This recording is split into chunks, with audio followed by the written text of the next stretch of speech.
Hello students, power series of real numbers के तीसरे video में आप सभी का स्वागत। कन्वर्जेंस ऑफ पावर सीरीज का भी ये तीसरा ही वीडियो है और एग्जाम्पल्स का क्रम चल रहा है, उसी को आइए आगे बढ़ाते हैं। Example number 4।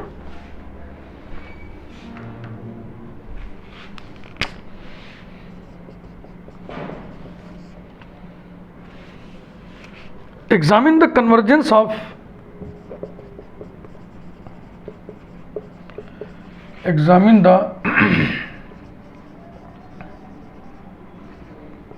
देखो, इसका पहला वीडियो देखना अनिवार्य है। अगर आप मान लीजिए आप ऐसे व्यूअर हैं जो यही डायरेक्ट खोले हुए हैं तो प्लीज़ ऐसा न करें।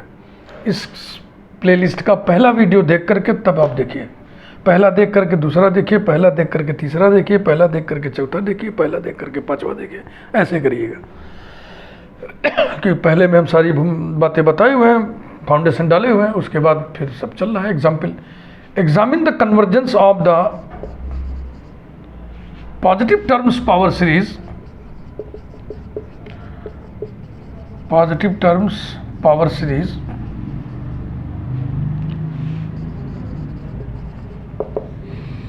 1 plus 1 by 2 into x square by 4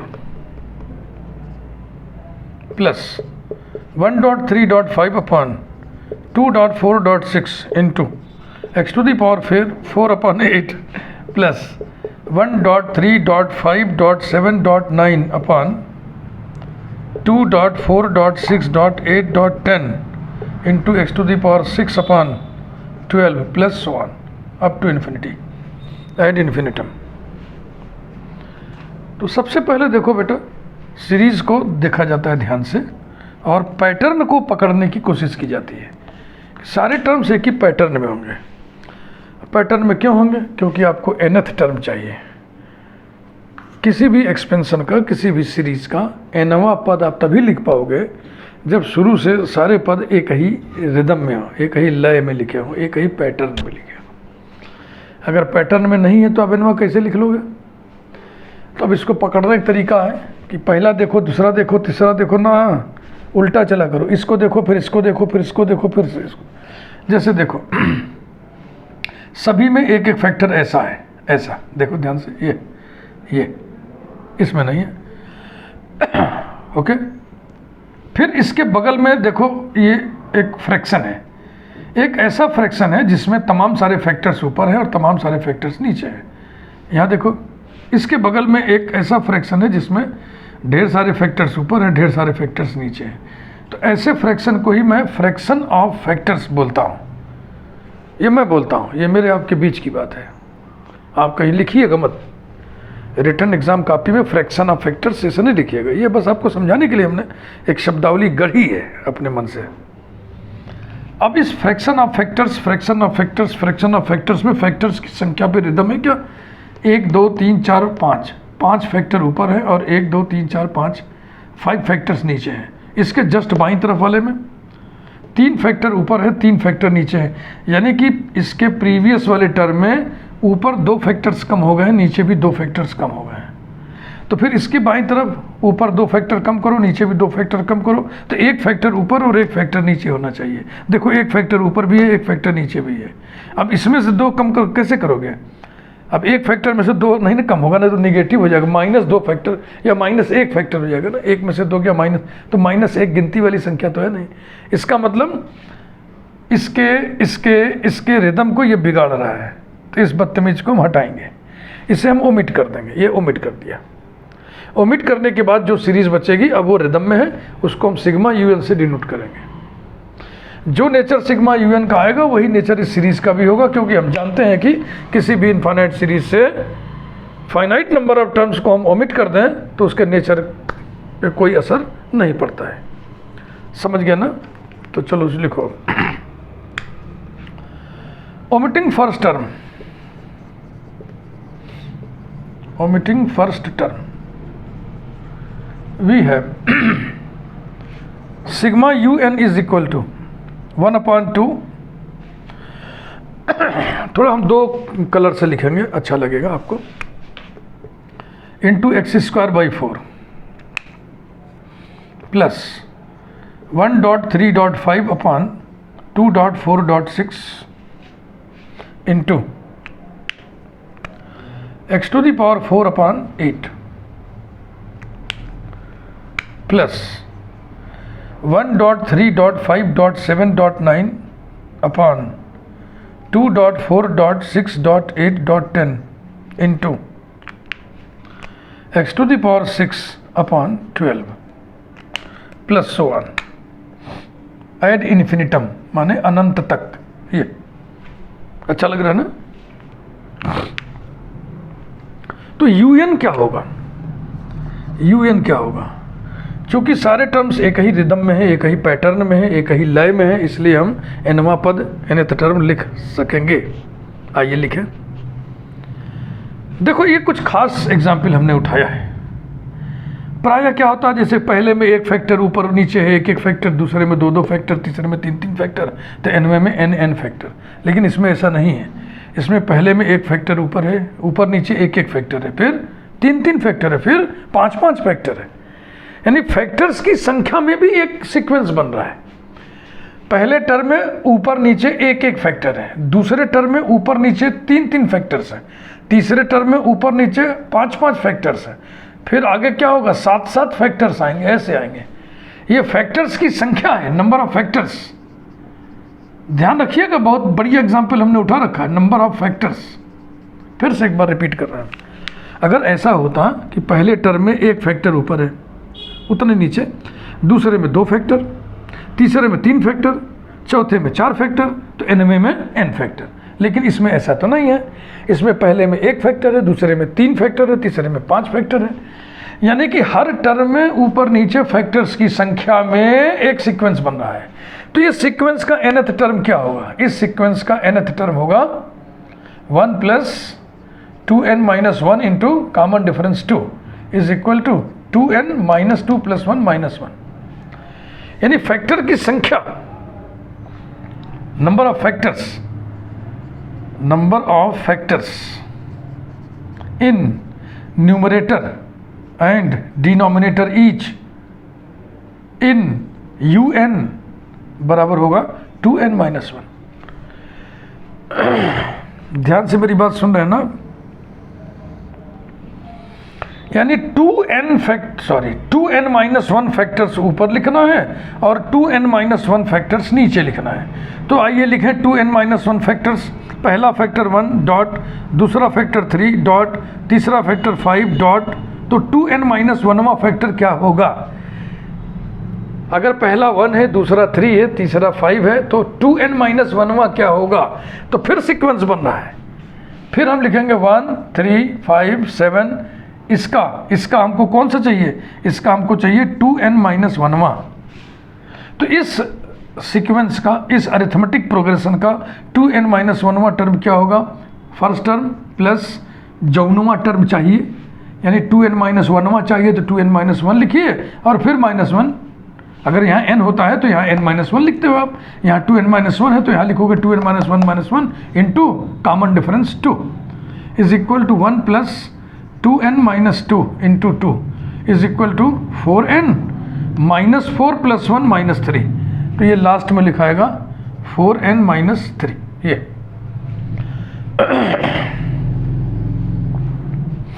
अब नीचे भी वही हाल है। पहला फैक्टर 2, दूसरा फैक्टर 4, तीसरा फैक्टर 6। तो 2n - 1वां फैक्टर क्या होगा, फैक्टर्स की संख्या हमने गिन लिया ना पहले, कुल 2n - 1 फैक्टर हमको लिखने हैं। तो पहला 2 है, दूसरा 4 है, तीसरा 6 है। तो 2n - 1वां क्या होगा, T2n - 1 is equal to first term plus 2n - 1 into common difference is equal to 2 + 2n - 2 into 2 is equal to 4n - 4 + 2 तो हो जाएगा -2। यानी कि इसमें जो लास्ट वाला आएगा 2n - 1th फैक्टर, इसको क्या लिखें 4n - 2। और इसके सत्यता को हम यूँ भी प्रमाणित कर सकते हैं, जांच कर सकते हैं कि देखो ऊपर जो आखिरी फैक्टर है उसमें एक जोड़ने से नीचे का आखिरी फैक्टर मिल रहा है। ऊपर के आखिरी लास्ट फैक्टर में 1 ऐड करेंगे तो नीचे का लास्ट फैक्टर मिलेगा।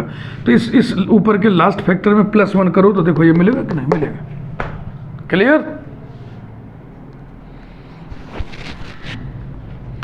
अब देखो इस नीले वाले को देखो, एक्स टू दी पावर, पहले में कितना पावर लगा है 2, दूसरे में कितना पावर लगा है 4, तीसरे में कितना पावर लगा है 6, पहले में 2 पावर, दूसरे में 4 पावर, तीसरे में 6 पावर, तो एनवे में कौनवा पावर, यानी इसका एनवा चाहिए। तो इसका एनवा क्या होगा 2 प्लस n माइनस 1 इंटू 2, तो 2n माइनस 2 प्लस 2 यानी 2n होगा। तो x to the power 2n हो गया। अब नीचे देखो, नीचे की कहानी देखो, बहुत बढ़िया एग्जाम्पल है, टाइम लगने दीजिए। नहीं 3 एग्जाम्पल हो पाएगा इस वीडियो में, 2 ही हो पाएगा, नहीं 2 हो पाएगा, 1 ही हो पाएगा, लेकिन ढंग से सीख लो। अब देखो, पहले में 4 लिखा है, दूसरे में 8 लिखा है, तीसरे में 12 लिखा है, तो एनवे में क्या होगा, इसका tn निकाल लो। 4 plus n minus 1 into common difference कितना है 4 is equal to 4n minus 4 plus 4 cut जाएगा, नहीं 4n, ये आ गया ऐसा।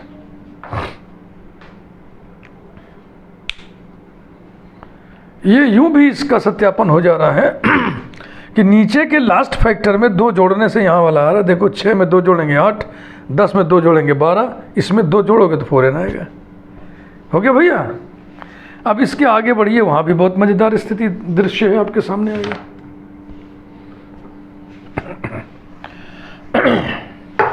चूँकि ये पावर सीरीज है, इसलिए हम शुरुआत कहाँ से करेंगे, रेशियो टेस्ट से। रेशियो टेस्ट में un अपान un प्लस 1 की लिमिट निकाली जाती है। un आपको प्राप्त हो गया तो un प्लस 1 चलो निकालो। ध्यान से सुनना मेरी बात, un प्लस 1 माने un के तुरंत बाद वाला टर्म।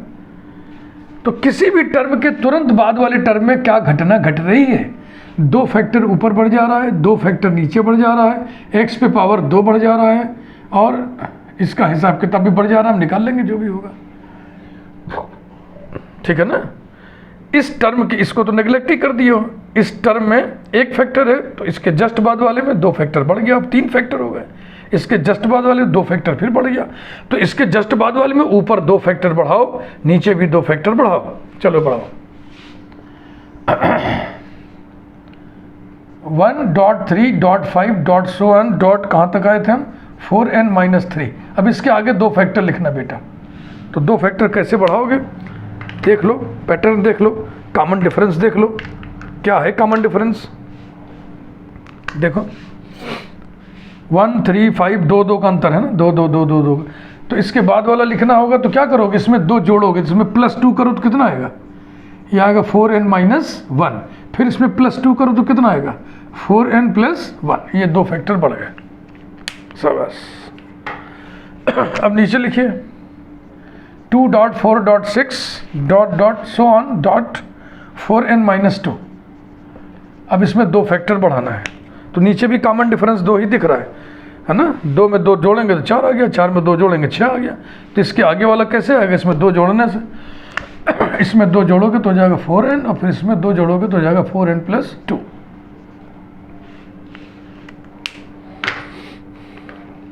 ओके, अब देखिए into x to the power, इसके बाद वाले में 2 पावर बढ़ गया, इसके बाद वाले में 2 पावर बढ़ गया, तो इसके बाद वाले में भी 2 पावर बढ़ेगा, तो 2n पावर था उसमें 2 पावर बढ़ा दो तो हो जाएगा 2n प्लस 2। अब नीचे का हिसाब देखो, आपको हम समझाए थे ना, यहाँ लास्ट में 6 है तो 2 बढ़ा दो 8 आ गया, 10 है तो 12 कर दो। तो अब यहाँ कहाँ गया ये इसी में 2 जोड़ दो और, तो ये आ जाएगा 4n प्लस 4। ये आप समझ लीजिए कि बहुत सावधानी से ये un भी आपको लिखना है और un प्लस 1 भी आपको बहुत सावधानी से लिखना है। इसको लिखने में प्रायः मैंने देखा अपने ज़िंदगी में बच्चे गलत कर देते हैं। वो यहाँ पर 1 3 5 का एनवा लिख देते हैं, एनवा क्या आएगा 2n माइनस 1, इसका भी एनवा लिख देते हैं, ऐसे ही आगे बढ़ते हैं। और मज़े की बात यह है कि un गलत लिखना, un प्लस 1 फिर उस गलत हो जाना, लेकिन जो आंसर आता है वो सही आता है ना, ये चांस की बात है। सही un लिखिएगा, सही un प्लस 1 लिखिएगा। अब हम क्या करेंगे, अब हम un अपान un प्लस 1 निकालेंगे। un अपान un प्लस 1, अब इतना लिखें फिर बटे इतना लिखें, कहाँ जगह है, नहीं लिखे तो कुछ काम मौखिक कर लो ना। देखो इसमें जब इससे भाग दोगे तो इतना हिस्सा जो ब्लैक कलर का है ये पूरा कैंसिल हो जाएगा, इसलिए हमने कलर में लिख रखा है। ये ब्लैक वाला जो हिस्सा है दिस अपॉन दैट करने से ब्लैक वाला पोर्शन उस ब्लैक वाले पोर्शन से कट जाएगा। अब चूंकि इसको नीचे लिख रहे हो ना तो ये भिन्न उलट जाएगी, तो ये हो जाएगा 4n into 4n+2 upon 4n-1 into 4n+1। तो ये जो फ्रैक्शन ऑफ फैक्टर्स का हिसाब हो गया। अब ये जो x वाले के नीचे है वो भी उलट जाएगा, तो हो जाएगा 4n+4 अपॉन 4n और x⁴2n अपॉन x⁴2n+2 ये आ गया भैया।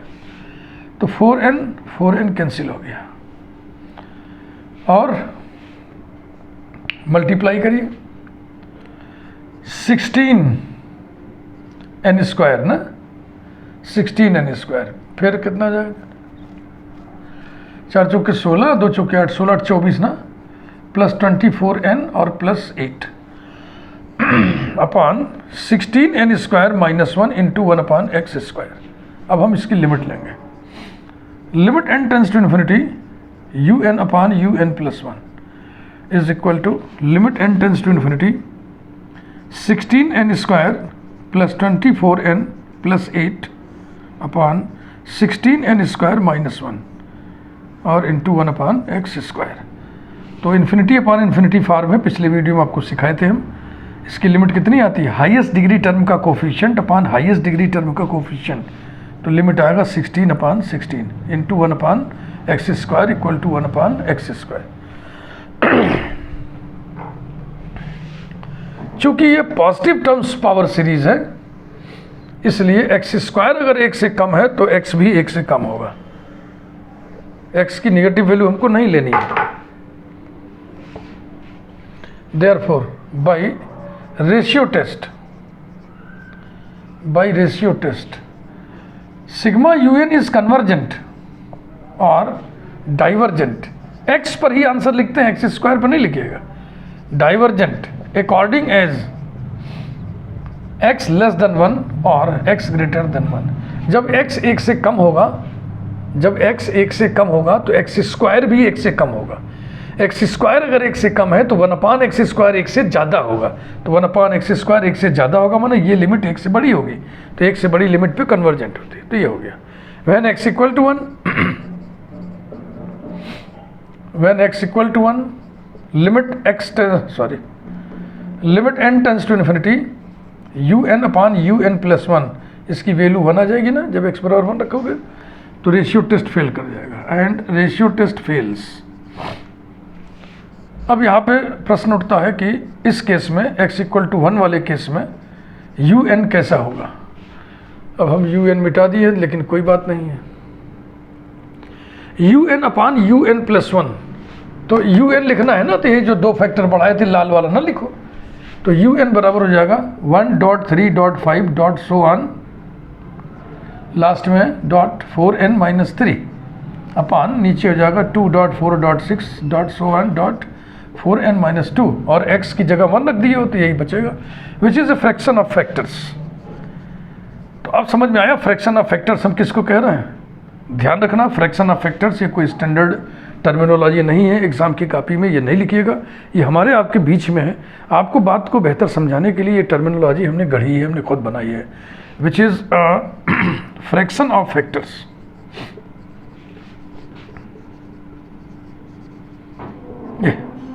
तो याद करें आप, limit n tends to infinity un upon un+1 does not involve e, इसकी वैल्यू में e नहीं है, और un फ्रैक्शन ऑफ फैक्टर्स है।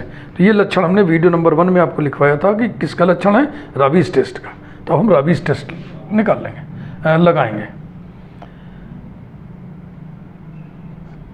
तो राबीज टेस्ट में क्या करते हैं, un upon un+1 -1 into n की लिमिट निकालते हैं। तो पहले इसको कैलकुलेट कर लो फिर लिमिट निकालेंगे। Is equal to n into un upon un+1 का मान आप निकाले हो, ये x इक्वल टू 1 में ना, x इक्वल टू 1 कर दोगे तो यही बचेगा। ये है 16n² प्लस 24n और प्लस 8 अपॉन 16n² -1, ठीक, ये हो गया, और फिर -1 ये रहा।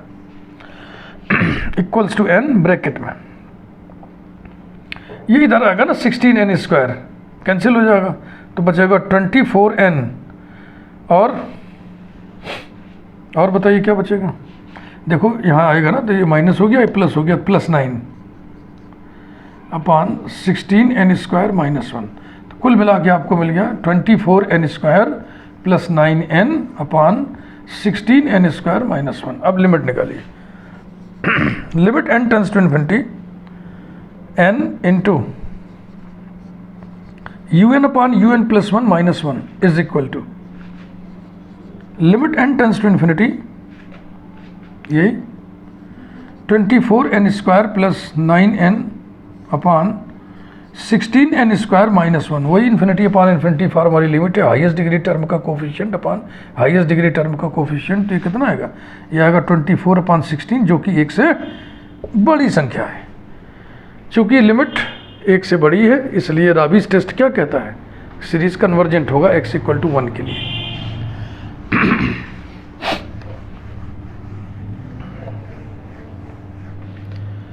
Therefore, by Rabi's test,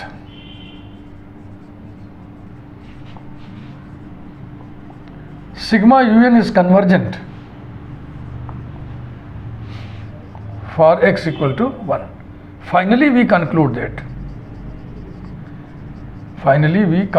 that जो स्वभाव सिग्मा un का है वही स्वभाव दी हुई सीरीज की का होगा।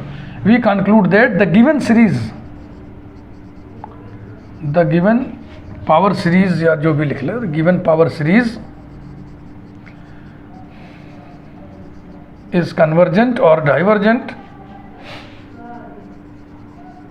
according as x less than or equal to 1, x less than 1 के लिए कन्वर्जेंट आया था ना, x इक्वल टू 1 के लिए भी कन्वर्जेंट है, और x ग्रेटर देन 1। काफ़ी टाइम लग गया इसमें, बड़ा सवाल था, ऐसे बड़े बड़े सवाल हम उठाते रहेंगे बिना ये फिक्र किए कि समय ज़्यादा लगेगा कम लगेगा।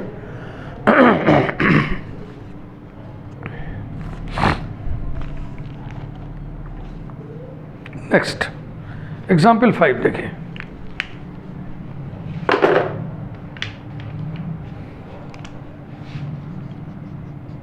Example 5, test for convergence the power series,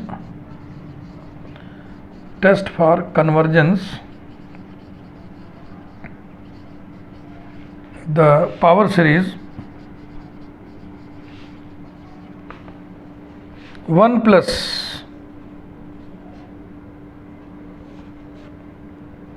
2x upon factorial 2 plus 3 square x square upon factorial 3 plus 4 cube x cube upon factorial 4 और plus so on comma x greater than 0, ताकि ये पॉजिटिव टर्म्स पावर सीरीज बन जाए। तो देखो जो pattern हम check करने की बात कर रहे हैं, अगर उस पैटर्न को चेक करोगे तो ये पैटर्न को बिगाड़ नहीं रहा है। जैसे 4 टू दी पावर 3, फिर बेस भी एक कम कर दो, पावर भी एक कम कर दो, तो जाएगा 3 टू दी पावर 2, फिर बेस भी एक कम कर दो, पावर भी एक कम कर दो, तो जाएगा 2 टू दी पावर 1 है ना, 2 टू दी पावर 1। फिर यहाँ क्या होना चाहिए, 1 टू दी पावर 0 है ना, 1 to the power 0, 1 to the power 0 माने 1। फिर x पे 3 पावर 2 पावर 1 पावर, x पे 0 पावर यहाँ लिखा जा सकता है। फैक्टोरियल 4 फैक्टोरियल 3 फैक्टोरियल 2 फैक्टोरियल 0 यहाँ लिखा जा सकता है। फिर भी आपसे हम ये कहेंगे कि 1 को आप नेग्लेक्ट कर दो, 1 को नेग्लेक्ट कर दो कि देखो पहले टर्म में 1 पावर, दूसरे में 2 पावर, तीसरे में 3 पावर, अच्छा साथ हो जाएगा मामला। नहीं इसको नेग्लेक्ट करोगे तब भी कोई दिक्कत नहीं, ये आपके ऊपर है, आपके विवेक पर है, जो समझ में आया करिए। हम तो नेग्लेक्ट करने जा रहे हैं। Omitting first term we have, बची हुई सीरीज को हम डिनोट कर रहे हैं सिग्मा un से। Sigma un is equal to 2x upon factorial 2 plus 3x whole square upon factorial 3 plus 4x whole cube upon factorial 4 plus so on. तो un बराबर क्या होगा, अब देखो पहले में 2 फिर 3 फिर 4, तो nवें में क्या होगा, n प्लस 1 ना, 2 3 4 nवें पे जाके n प्लस 1 गिरेगा, तो हो जाएगा n plus 1 n plus one into x और होल टू द पावर, पहले में एक पावर है, दूसरे में दो पावर, तीसरे में तीन पावर, nवें में n पावर अपॉन फैक्टोरियल किसका होगा, 2 से शुरू होगा तो n प्लस वन, ये हो गया n plus one whole factorial. इसको हम ऐसे लिख ले रहा है is equal to n plus one whole to the power n into x to the power n upon n plus one whole factorial. Board के सामने से हट जा रहा है, ठीक से आप देख लो।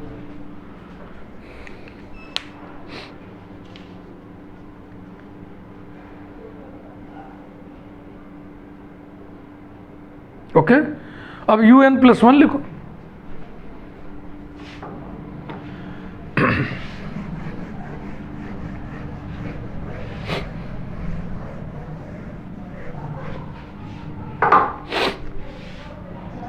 You n plus one is equal to, जहाँ जहाँ एन है वहाँ एन प्लस वन कर दो, ये तो हुआ, यहाँ 2 है तो 3 हो गया, 3 है तो 4 हो गया, जहाँ एन है वहाँ एन प्लस वन हो जाएगा, जहाँ एन प्लस वन है वहाँ एन प्लस टू हो जाएगा।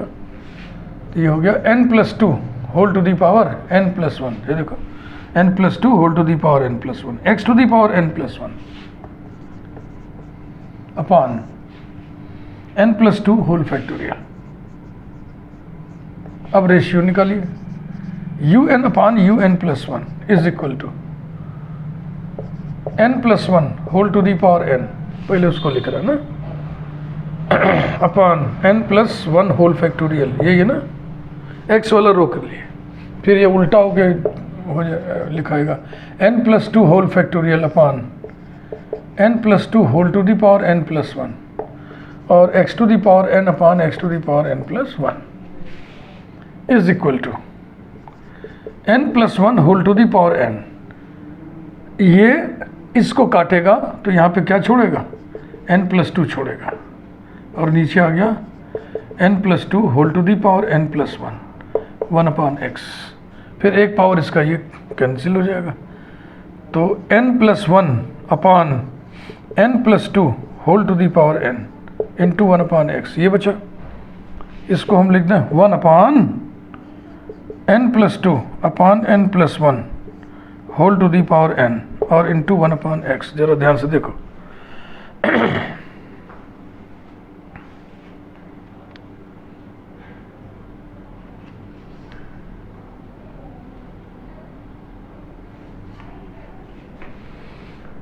अब एक लिमिट होती है ना, 1 plus one by n whole to the power n, इसमें भाग दोगे तो आएगा 1 plus one by n plus one, तो whole to the power n plus one होना चाहिए। तो यहाँ पावर एक बढ़ाएंगे, उसके एवज में ऊपर भी गुणा करेंगे, देखो ऐसे n plus two upon n plus one ऊपर लिख दिया और नीचे n plus two upon n plus one whole to the power n plus one कर दिया, चलेगा। एक पावर नीचे बढ़ा दिया और उसके एवज में ऊपर भी गुणा कर दिया, वन अपॉन एक्स। ये देखो बेटा अभ्यास से आएगा, इसमें कोई गुरमंत्र नहीं है। ये एक बड़ी मशहूर लिमिट होती है ना, देखो ये वाली limit, limit n tends to infinity 1 plus one by n whole to the power n, ये ई होता है, ये ई होता है। तो इसी प्रकार से limit n plus one tends to infinity या n tends to infinity 1 plus one upon n plus one whole to the power n plus one करोगे तब ना यहाँ ई लिखोगे। तो बस वो देखते ही समझ में आता है कि देखो इसमें भाग देंगे तो आएगा ना 1 plus one upon n plus one. तो ये अभ्यास से बात पकड़ में आती है, जितना अभ्यास आप करोगे बेटा।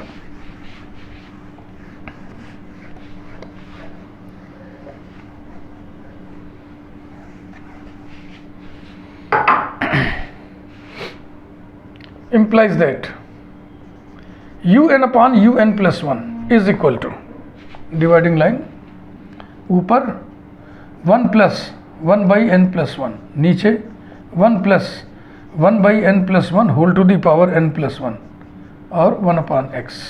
लिमिट निकालिए,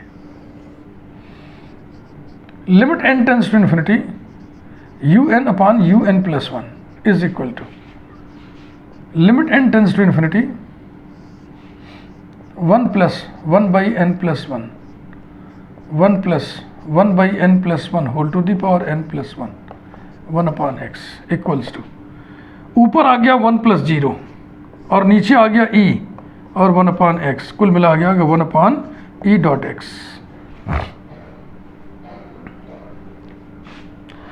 अब अलग से समझिए, 1 upon E dot x greater than 1 अगर हम मान लें तब ये कन्वर्जेंट होगा रेशियो टेस्ट। तो ये ग्रेटर देन हो गया, तो फिर 1/x ग्रेटर देन ई से गुणा कर दिए। ई से गुणा करने पर इनइक्वलिटी ने अपना नेचर नहीं बदला। क्यों? क्योंकि ई पॉजिटिव नंबर है।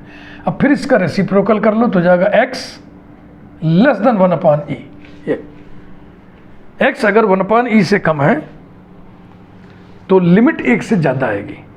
लिमिट जब 1 से बड़ी होती है, लिमिट जब 1 से बड़ी होती है तो रेशियो टेस्ट कहता है कि सीरीज कन्वर्जेंट है। तो ये अंदाज लिए रफ कॉपी पर, फिर इसके बाद यहाँ पर हम लिखेंगे therefore by ratio test, therefore by ratio test sigma UN is convergent और डाइवर्जेंट। दो बारी में लिख दे रहा है। अकॉर्डिंग एज, देखो ऐसे, according as 1/e.x greater than 1 और 1/e.x less than 1, that is according as, यहाँ पे लिख दो x लेस देन 1/e और x greater than 1/e when x equals to 1/e। Limit n tends to infinity un/un+1 बराबर 1 आ जाएगा ना। जब x की जगह 1/e रखोगे तो e कट के 1 आ जाएगा, और जब ये लिमिट 1 आ गया तो रेशियो टेस्ट फेल कर गया। And so ratio test fails, and so ratio test fails. Now un is equal to, इस केस में un कहाँ है? ले फिर हटा दिए।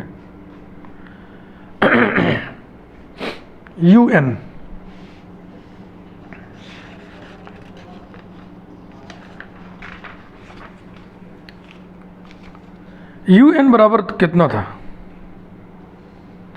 n+1 whole to the power n, ये था।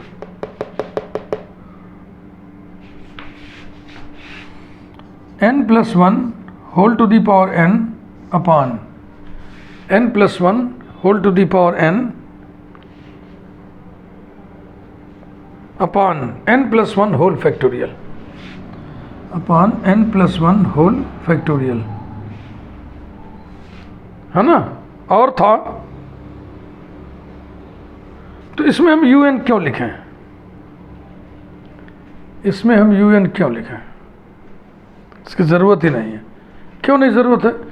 क्योंकि limit n tends to infinity un/un+1 involves e। देखो जब e को इन्वॉल्व करना होगा इससे स्पष्ट रूप से आएगा। तो इस केस में कौन सा टेस्ट लगता है? Logarithmic test. तो उसमें un की ज़रूरत ही नहीं है, उसमें un/un+1 की ज़रूरत पड़ेगी जब भी पड़ेगी। तो देखो un/un+1 की वैल्यू वो लिखी हुई है, उसे ध्यान रखना है। और बेहतर है कि आप इसको बक्से में बंद कर दें, हाइलाइटर लगा दे, कहने का मतलब।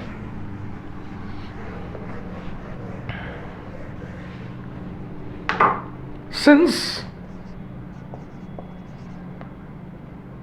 Limit n tends to infinity un/un+1 involves e, therefore we apply log test. now log test में लिमिट किसकी निकाली जाती है?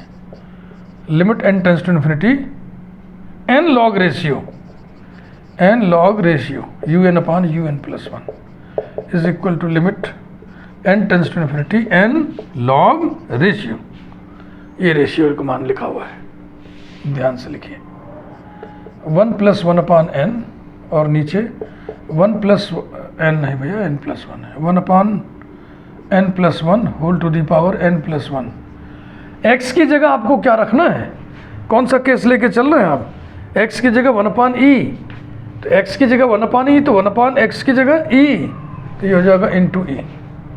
बस अब इसी लिमिट को आगे बढ़ाते चलिए। Is equal to limit n tends to infinity n bracket log e plus log of 1+1/n+1 minus log of denominator एकदम आराम से बढ़िए। Equals to limit n tends to infinity n log e की value 1 होती है plus log of 1 plus 1 upon n plus 1 minus n plus 1 log of 1 plus 1 upon n plus 1, ये रहा। ठीक, आगे बढ़िए। Equals to limit n tends to infinity n bracket में 1 plus bracket इसका एक्सपेंशन लिखिए 1 upon n plus 1 minus 1 upon 2 into 1 upon n plus 1 whole square plus 1 up to infinity. फिर इसका एक्सपेंशन इसे लिखा है, जगह नहीं इसलिए नीचे लिखना है, minus n plus 1 into expansion 1 upon n plus 1 minus 1 upon 2 into 1 upon n plus 1 whole square plus 1 bracket बंद, फिर ब्रैकेट बंद। ठीक, अब इस n को अंदर ले चलिए या अभी न ले चलिए। देखो एक खेल हो रहा है, वो खेल पहले देखो बढ़िया से, क्योंकि ये हमको ये चुभ रहा था कांटा। इसका इसमें गुणा करेंगे तो यहाँ पे 1 आ जाएगा और इस 1 से कैंसिल हो जाएगा माइनस के कारण। अब ठीक है,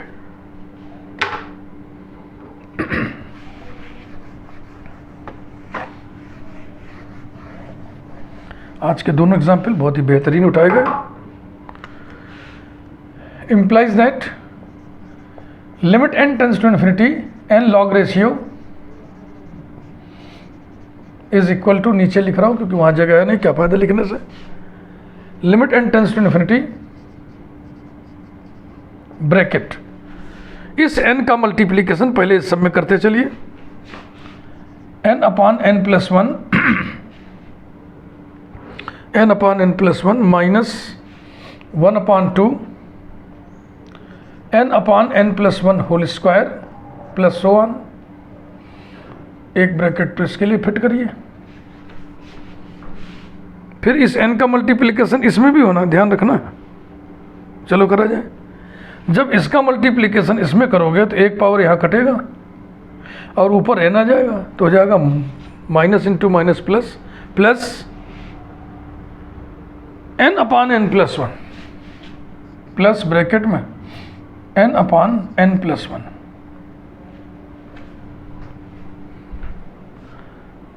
ये 2 भी तो रहेगा रे बाबू, n upon twice of n plus 1। इसका अगला टर्म जरा हम लोग अंदाजा ले लें। इसमें यहाँ पर लिखा होगा plus 1/3 into 1 upon n plus 1 whole cube, इसके जस्ट बाद वाला। तो n प्लस 1 से इसको काट दिए तो यहाँ बचेगा n प्लस 1 होल स्क्वायर और एक n ऊपर आएगा, इस माइनस के कारण ये माइनस हो जाएगा, तो हो जाएगा minus n upon thrice of n plus 1 whole square plus 1, ये बचा। अब चलो लिमिट लो, इसकी लिमिट कितनी आएगी बताओ। इन्फिनिटी अपॉन इन्फिनिटी फॉर्म है ये, तो हाईएस्ट डिग्री टर्म का कोफिशिएंट ऊपर 1 है, नीचे भी 1 है, तो 1 आएगा। ये आएगा 1 माइनस 0 प्लस 0 माइनस 1, ये हो गया। प्लस इस ब्रैकेट में इसमें आएगा 1/2 माइनस 0 ना, क्योंकि ये नीचे n कॉमन लोगे तो n स्क्वायर बन के कॉमन आएगा, तो एक n कटेगा, नीचे n बचेगा, नीचे इन्फिनिटी बचेगा, माने 0 हो गया, प्लस 0 माइनस 1, ये तो कुल मिला के 1 प्लस 1/2 यानी 3/2 आ गया, जो कि 1 से बड़ा है। तो ये x इक्वल टू 1/e का केस है, x इक्वल टू 1/e का केस है। इसमें लॉग टेस्ट लगाने से बड़ा 1 से ज़्यादा आया है। Therefore by log test sigma un is convergent for x equal to 1/e। तो याद करिए पहले आप आंसर क्या लिखे थे, x लेस देन 1/e के लिए convergent, x less than 1/e के लिए। तो फिर लिखिए finally we conclude that, finally गला फंस रहा है आज, finally we conclude that the given series जो सिग्मा यू का नेचर होगा वही गिवन सीरीज का नेचर होगा। We conclude that the given series is convergent और divergent according as x less than 1/e, तो पहले ही लिखे थे आप, इक्वल्स टू e के लिए भी कन्वर्जेंट है तो यहाँ लगा दें, और x ग्रेटर देन 1/e के लिए divergent. Thank you very much. इस वीडियो को हम रोकते हैं, 2 एग्जाम्पल में ही काफ़ी टाइम खर्च हो गया। मैं समझता हूँ कितना टाइम हो गया, 40 मिनट हो गया भैया। Thank you very much.